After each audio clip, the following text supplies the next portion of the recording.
Hello, my bariatric friends. I hope you are having a great day. I tell you what, I'm excited about this topic today because it is truly one of the most important things in my mind in terms of keeping your weight off after you've lost the weight following surgery. Truly, absolutely critical. And I really believe that the lack of this topic, the lack of what we're going to talk about today, is one of the main reasons people do fail to keep their weight off after surgery. What is it we're talking about today? What we're talking about is self-efficacy. And we'll get into what that is in just a minute. Before I do, I want to remind you that it is really helpful to your friends and your loved ones if you share this information with them. There are a lot of people who have very little in the way of aftercare support in their bariatric programs. So if you'd let them know about this, I would appreciate it and they would appreciate it. And for a more comprehensive aftercare experience following surgery, check out the full Bari Aftercare program at www.bariaftercare.com. bariaftercare.com. So, self efficacy, what is it and why is it so critical? And another important question, why is it lacking with so many people who have struggled with their weight? Ooh, that sounds accusatory, doesn't it? Well, I don't mean it to be, but I want you to understand in the many, many years that I've been working in this field, which is about 17 now, self efficacy is something that not a lot of people coming into weight loss surgery have. And there's a very good reason because self efficacy is the belief that you can follow through and do something. It's your, I can do this, I've got this. You can rise up, face challenges, and meet your goals. Now, the goal is not to lose weight. Remember, that's a goal of weight loss surgery, but really the long term goal is to keep that weight off so you can have the things people tell me they want: a healthier physical body and a more robust quality of life. So if you want those things, you have to develop the skill of self-efficacy. And why is it so low for a lot of people who have bariatric surgery? Because by the time people get to having weight loss surgery, many, if not most, have tried several diets. Maybe they've done the yo-yo dieting, they've been on that roller coaster for a long time. And what happens is when you lose weight, but you gain it back, and then you're able to lose it again, but you gain it back. And you lose it again, but you gain it back. How is it even possible for somebody to believe they have the ability to keep this weight off? So, in the weight loss arena, self efficacy means I am willing to face the challenges. I believe that I can succeed in this life of maintaining this weight loss. Very tough to do when you've, I'm going to use the word fail, even though I don't like that word, but a lot of people use it in relation to themselves. They've failed many times to keep weight off. So, in order to develop the skill of self efficacy, meaning I think I can, like the little engine that could, right? You have to you have to look at your past and see what's worked for you, and you have to look at your future and say, how can I take what hasn't worked for me in the past and implement something so that I know I can, I know I can, I know I can. And the reason that self-efficacy is so important, because if a person has a good amount of self-efficacy, this belief that they can, self-efficacy really determines, check this out, how you think, how you behave, and how you feel. Now, if you've listened to me for any length of time, this thoughts, feelings, behavior cycle is so critically intertwined. If we're thinking negative thoughts, like I can't do this, for example, then it's going to be pretty darn hard to do it. But if we say to ourselves the words, I think I can do this, and yet our behaviors don't match that, we're not going to either. So self efficacy means getting your thoughts and your behavior and your attitude, your feelings all on the same page. Self-efficacy plays a role not only in how you feel about yourself. It's not just, oh, I think I can do this. It takes more than that. It's the actions that support that, because it's going to absolutely determine whether or not you successfully maintain your weight. And again, I just want to repeat, you might go into this saying, I know I can do this. I know I can do it. I've done it before. You've lost the weight before, but how long have you maintained the weight before? So we're not looking for losing here. We're looking for maintaining. So I know you probably have a belief that you can lose the weight, but where's your self-efficacy when it comes to your belief that you can keep this weight off? Probably not as strong as believing you can get the weight off. So, the full definition of self efficacy, which was coined by a very famous psychologist back in the day, is the belief in your capabilities to organize, get a plan, and execute the course of action. So, you have a plan and you follow your plan that's required to manage the situation. So, it's your belief about your ability to succeed. It's interesting because when I work with a lot of people, they're like, I have so much self-efficacy in my job and I perform it really well. And I have a lot of self-efficacy in my parenting skills. I believe I can do a good job and I do a good job, but I'm really struggling with not just my self-efficacy, but my discipline and my motivation when it comes to weight and maintaining my weight loss. Well, you're going to find out as we go through this that these things are so hooked together: motivation and self efficacy, um, persistence and self efficacy, follow through and self efficacy. They're all trying to move you toward your thoughts, your feelings, and your behaviors matching up, being in line, and working toward the same goals, which is keeping the weight off.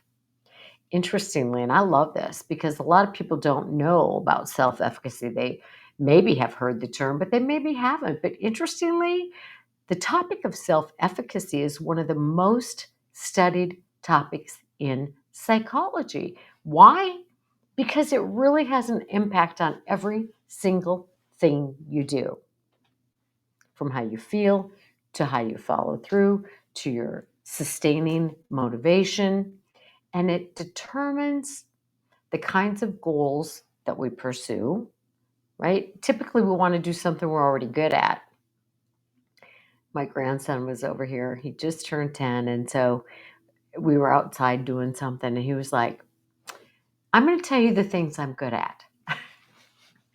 And it's really interesting because all the things that he's self proclaimed good at are things he's had to work on over the years.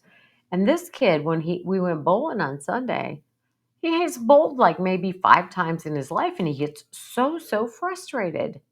So if you know the things you're good at in your world, of course you want to do those things because we get a lot of positive reward, a lot of good feedback for ourselves because we see ourselves doing them like, oh, I got that. But this business of maintaining weight loss is something you may have struggled with. But this too, like for my grandson, with some practice with bowling, he'll probably be pretty good at that because he's pretty coordinated, he's pretty athletic. So you too can improve your self-efficacy in this lane of weight maintenance. It's a transferable skill, as I like to say. So you've determined the goals, right? And this is why I preach a lot about, I use the word preach. Anyway, I do. I preach this.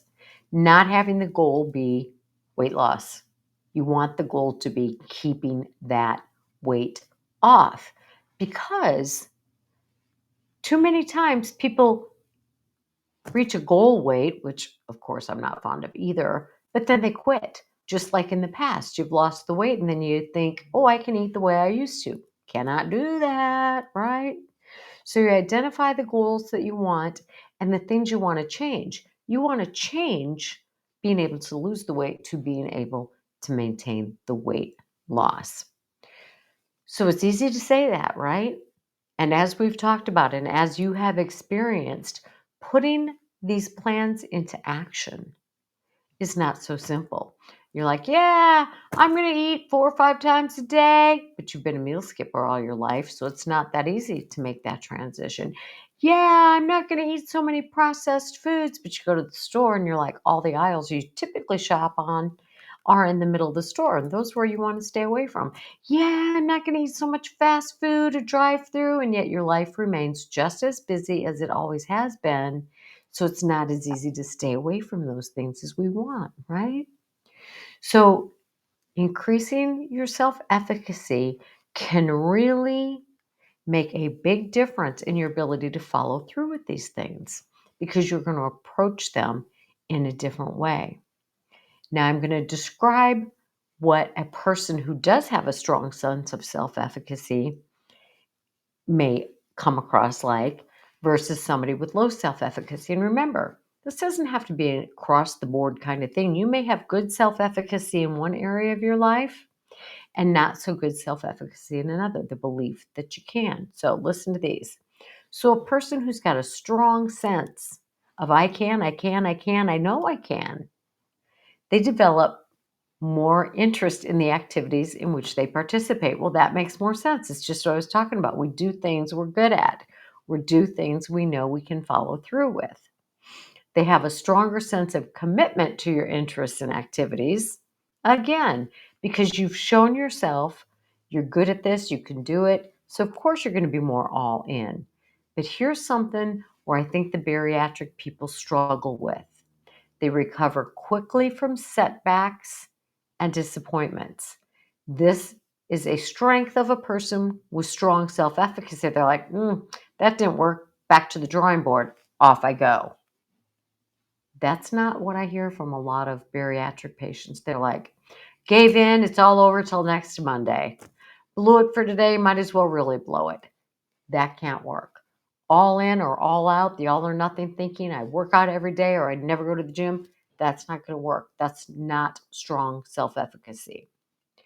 All right, a person with strong self efficacy does recover quickly from setbacks and they view challenges as something to be mastered, not something to be like, ugh, how could I ever do that? All right. However, on the other hand, a person who doesn't have a strong sense of self efficacy, they avoid those challenging tasks. It's like work out 3 times a week, work 5 times a week. No, not even going near that, right? Stay away from fast food. What are you, nuts? Give up sugar? Not a chance. So, if people with weak sense of self efficacy, they're going to avoid challenging tasks. They believe that the hard things and situations are beyond their capability. I just don't think I can do that. I've tried before, it didn't work. They focus on personal failings and negative outcomes, thoughts, right?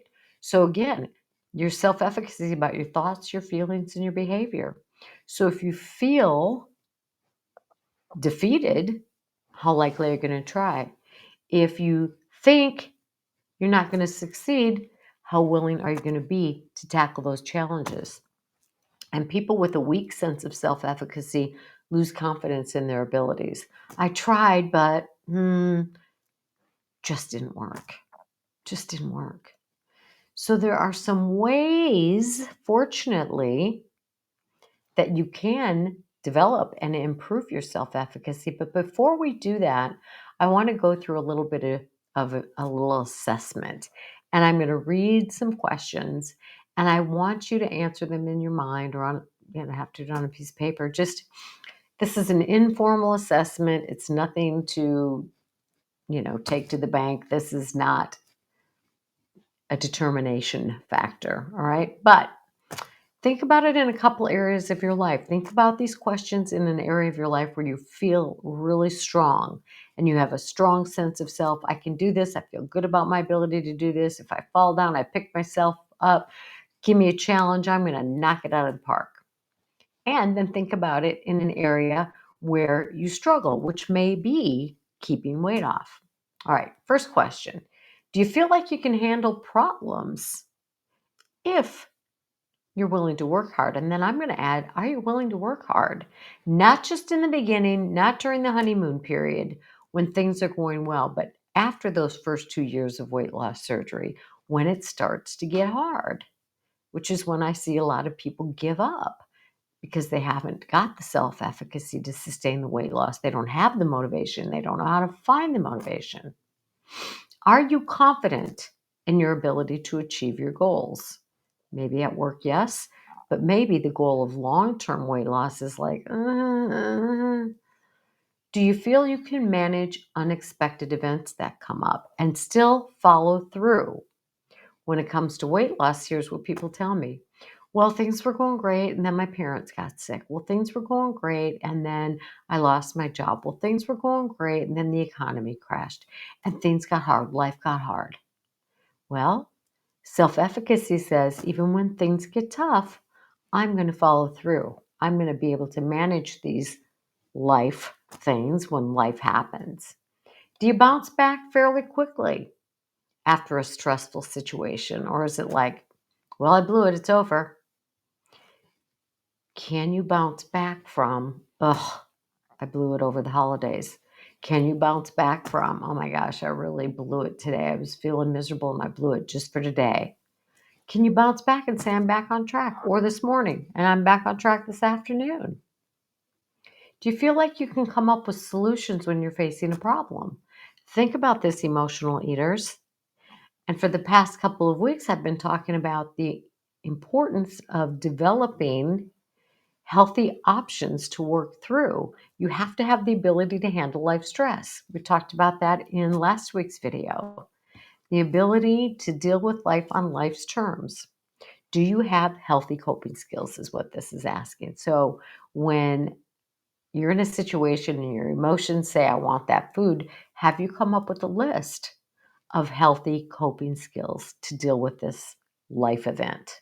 Do you keep trying even when things get difficult, or do you give up? And for a lot of bariatric patients, their story is they've given up in the past.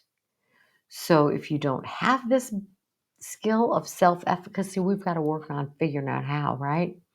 Are you good at staying calm even in the face of chaos? Or do you get yourself all worked up and then your thoughts start getting negative and then your behaviors start getting negative and food is back in the picture and you're trying to make yourself feel better with food?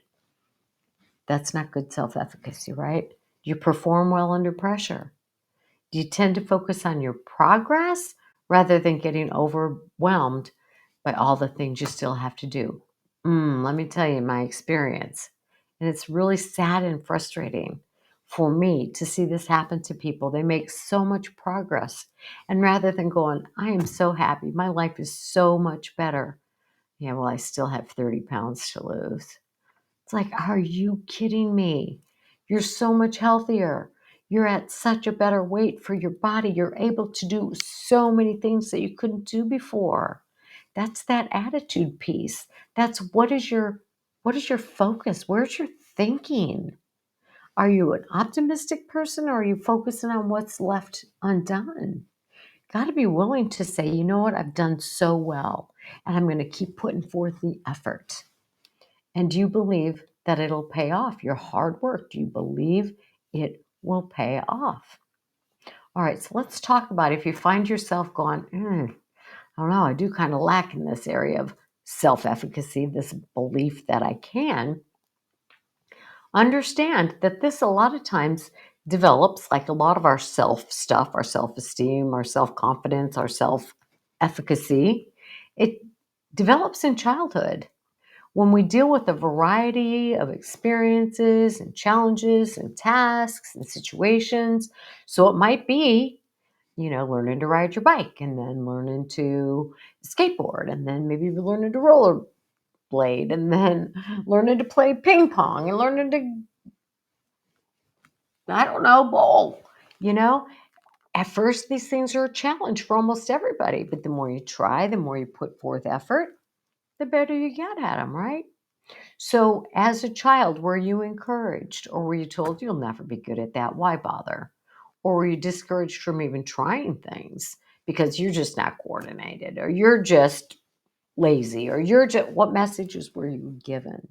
So some of this starts in childhood, but it doesn't end there. It doesn't end there because now you're an adult and you have the choice to determine what story you're going to tell. Because your story could go, I was heavy all my life, and no matter what I tried, even weight loss surgery, it just didn't work for me. And, now here I am, an old person, and yeah, that's my life. You have the option to choose that, or you can say, you know what, I've been heavy all my life, but I'm going to learn the tools. I'm going to put forth the effort, and I'm going to maintain the motivation. I'm going to get the external help that I need so that I can acquire the new skills, so I can develop coping skills for emotional eating, so I can develop some skills for when the going gets tough, for I can learn how to live with life on life's terms, so I can learn how to go past the fast food and it doesn't even faze me. You have the choice today, and it can be done. So there are some sources for developing your self-efficacy. One of those is mastering things. Once you do something, you're like, ooh, I can do that. And so this is why I really encourage people to make a big deal out of what seems like a little thing. So if you get out and you walk 10 minutes today, rather than going, yeah, well, it was only 10 minutes, big deal. No, no, no. It was 10 minutes. It was 10 minutes that I said I was going to do, and that I did. Go me. Now I know I can do it. It strengthens your ability to be able to do it. I said no to whatever tempting food was in the break room. Now I know I can do it. So I did it there. I'm also going to do it when I go to this event or that event or whatever event, right? All right. So not dealing with the task or challenge, even if you have a setback, it's going to cause your self-esteem to waver, or your self-efficacy to waver. So if you have a setback, it's okay. You talk yourself through it. You get the help so that you can have another little success. Every little success is a big win in terms of building your self-efficacy. If you choose to have the mindset that I'm proud of myself. Little task, big deal. It is a big deal because it's developing that. I know I can do it because I did it. So self-mastery, self-mastery. And Thursday, I'm going to go through a lot of exact examples of implementing this in the weight loss world. So what are examples of good self-mastery in building your self-efficacy in the weight loss process and in maintaining weight loss? Social modeling, meaning I'm seeing somebody else do this. It's like, wow, that person is 8 years out of surgery. They're keeping their weight really healthy. I need to see what they're doing. And there are a lot of people who've done that. So if they can do it, I'm going to watch what they do and I'm going to do what they're doing. So that's social modeling. You see other people doing it. And then social persuasion, right? So you can be persuaded, like, maybe somebody said, you know what, I've seen you do this before. You're a lot better at that than you think you are. Or come on, let's do this as a group. So getting encouragement from others can really help you overcome some self-doubt. So that's one way to develop self-mastery, self-efficacy. And then you also have to work really hard on your own emotional responses. And you have to work really, really, really hard on your reactions. So if you give in to something rather than beating yourself up, and this is where I think a lot of people struggle because they've got years of experience in negative self-talk. Well, you've got to be willing to change that self-talk to improve your self-efficacy. So all of these things that I talk about in bariatric care build together. It's not, oh, you just change your self-talk and it's over. No, you build your self-talk, you try new things, you take on new challenges, you have a list of things that might work or have worked for other people, and you put this stuff all together and you just put one foot forward and try something new and give yourself compliments. And if you have a setback, you go, it's okay, I can do it. But I'm telling you, no, I'm not telling you, you already know this. It all takes effort. Without effort, you're not going to learn anything. And if you plan to do what you've always done, well, you know what you're going to get. You're going to get your weight back. So you've got to do something different if you want to keep this weight off. And how hard are you willing to work on it is the question. So by learning to, deal with stress, calm yourself down, learning to breathe, pick yourself up when you're facing something difficult instead of negative downward spiral, then you too can develop this. I think I can, I think I can, I think I can. Look at me go, look at me go, look at me go, look at me go. I'm doing it. I videoed another one of my grandsons. And this is an interesting situation. So there's 3 kids in this one family. The oldest one I told you about with the bowling gets really hard on himself until he does something, and then he gives me all this list of things he's good at. The middle child is 7. He's good. That kid is a go-getter. He just tackles challenges and goes. And it's interesting because he's been having a really hard time balancing on a 2-wheel bike. So he's got training wheels on his bike, or he did until this weekend. And his little sister, who just turned 5, is out there on her 2-wheeler, and he didn't like that too much. But he was really scared of this 2-wheel bike thing. So we worked together for about half hour, 45 minutes. I gave him a lot of encouragement. And if he toppled over, which he did a lot, it's like, all right, let's get up. Let's try that again. You did it for a few feet. Let's see. Now the boy is riding his bike. He's still a little unsure, but he's really developing that self-efficacy. And it's not that much different for you in this journey of maintaining your weight loss after surgery. It's a mindset, it's a determination, it's learning the skills to do it. So today we talked about what self-efficacy is, some ways to develop it, and then on Thursday I'm going to give specific weight loss examples related to how you can build your self-efficacy, but you've got to be willing to do it. Nobody can do it for you. So that's it for today, but this is really, really important. Self-efficacy, as I said at the beginning, is one of the reasons I think a lot of people regain their weight. And it makes sense to me because keeping the weight off in the past has been a real struggle, but you can develop it if you want it badly enough. So you make the choice. Like I always say, it's your health, it's your responsibility.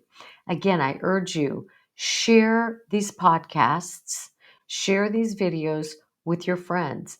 And then if you want more, I encourage you to join bariatriccare.com. Thanks, my friends, for joining me.